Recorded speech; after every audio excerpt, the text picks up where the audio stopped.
hospital eh. Okay. Counterflow kasi po, prevention po yan ng aksidente. Ngayon po, hindi pa siya nagtutulong ng license. Oo. Kinukumbinsi ko po siya na ibigay na lang ang license para matapos. At hindi naman kailangan kumpiska. Titikitan, tapos ibabalik din sa kanya yung lisensya. Yun nga lang. Hindi naman po bayaran sa online payment yun. Meron po tayong website. Oo. ultra.utilufacility.com.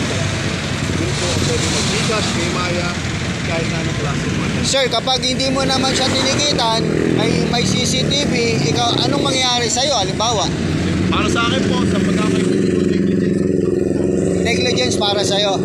kasi po, hindi po namin ginagampanan yung trabaho namin ng mga. Advice sa mga rider. Dapat po, lagi tayong defensive driving, lalo po kung tayo ay rider. Kasi sa totoo lang po, ang isang rider, dalawa lang po ang kahantungan niya pagka na-disgrasya, either hospital o sabi nga po nila kabaho.